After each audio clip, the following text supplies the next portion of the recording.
In 1978, while the world still worshipped roaring V8s and clouds of gasoline fumes, something unbelievable rolled quietly into existence. A sleek, futuristic car that didn't burn a single drop of fuel. It didn't roar. It hummed. And that alone was enough for most people to call it a joke. But this wasn't science fiction, and it wasn't a hoax. It was the Globe Union Endura, an electric supercar that no one believed was real. To understand how something so revolutionary appeared almost half a century before Tesla made headlines, we have to go back to the late 1970s. An age of contradictions. America had just crawled out of an oil crisis that made gas lines stretch for miles. Automakers were scrambling for efficiency, yet the dream cars of the decade still looked like jet fighters on wheels. The idea that the future of speed could be powered by silence seemed absurd. But deep inside an American battery factory, a group of engineers decided to challenge that belief. Globe Union Corporation wasn't a car manufacturer at all. It was a battery company, one of the biggest suppliers of automotive lead-acid batteries in the world. They made power for others, but in 1977, inspired by growing environmental awareness and government interest in alternative energy, the company decided to do something bold. Build a car that could prove the potential of electric mobility once and for all. To make that dream real, Globe Union turned to a man who had spent his life building cars that push boundaries. Bob McKee, a Chicago-based race car engineer, known for his work on Can-Am and Indy prototypes. McKee's mission was clear but daunting. Design a full-sized, stylish, functional electric car.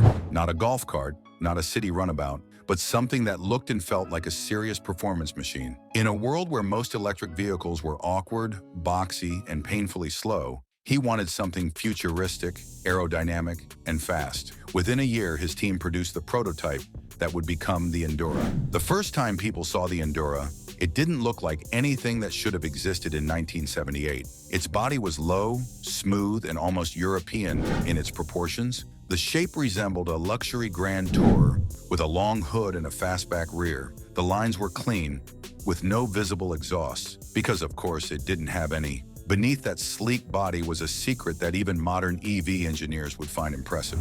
The battery pack was built directly into the car's chassis, forming part of the vehicle's structure. This skateboard concept, decades before Tesla popularized it, gave the Endura a low center of gravity and balanced handling. But that innovation came with challenges. The Endura was powered by a 20-horsepower electric motor, modest even for the time, and 20 lead-acid batteries that weighed almost half a ton. Each cell had to be arranged and cooled carefully, with wiring that could handle heavy loads without overheating. Charging was slow by modern standards, 14 to 16 hours on a 110-volt outlet, or around 7 hours if you had access to a 220-volt line. But despite its limitations, the Endura could drive over 100 miles on a charge, at least according to Globe Union's tests, and reach speeds of up to 65 miles per hour. That may not sound fast today, but for a full-sized electric sedan in 1978, it was astonishing. When the Endura was unveiled, the reaction was almost disbelief. Automotive journalists didn't know what to make of it. A family car that runs on batteries? One headline joked. Others dismissed it as a marketing stunt. But McKee and his team were dead serious. They believed electric technology could redefine the automobile, and they weren't alone. The brochure Globe Union released at the time framed the Endura as the first true electric car for the whole family, a vision that predated the modern EV revolution by more than 30 years. To appreciate just how radical that was, remember what the automotive world looked like then. The average American car in 1978 got about 13 miles per gallon. Smog choked major cities, and the idea of renewable energy was barely entering the public consciousness. In that world, the Endura wasn't just a prototype, it was a rebellion. It was a message to the industry that technology could change, that power didn't have to come from combustion, and it was built not by a car giant like Ford or GM, but by a battery manufacturer daring to dream bigger. It was minimal, efficient, and elegant in a way that mirrored the clean ethos of electric power. Still, the Endura was far from perfect. It was heavy, expensive to build, and the batteries, though advanced for their day, degraded quickly.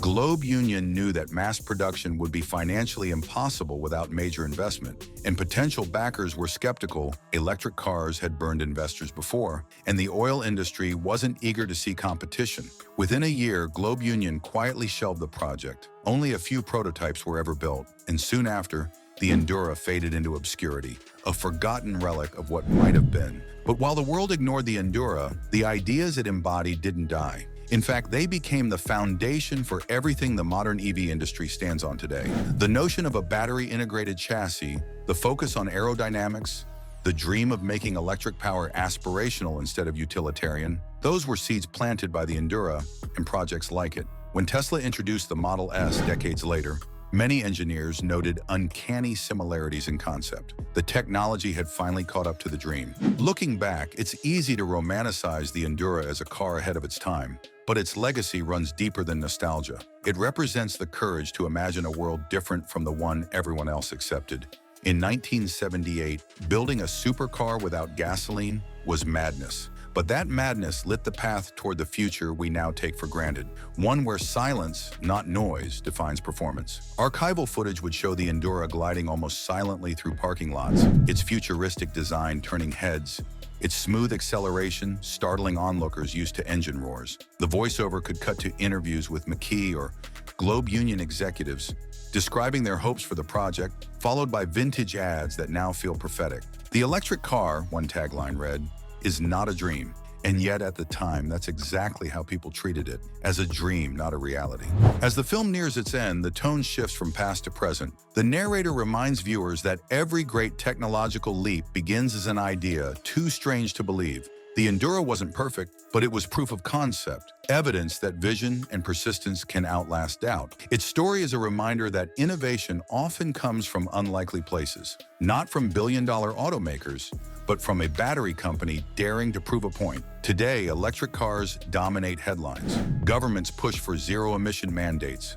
Charging networks grow every year, and automakers compete on range and acceleration instead of displacement and horsepower. But long before any of that, there was the Endura. So next time you see a Tesla Model S, a Porsche Taycan, or a Lucid Air, remember that the first spark didn't come from Silicon Valley or Germany. It came from a Milwaukee battery plant almost half a century ago. The Endura didn't change the world overnight, but it showed us what was possible, and sometimes that's how revolutions begin. Because in 1978, one car dared to be silent when everyone else was loud. One car looked at the future and said, "Why not electric?"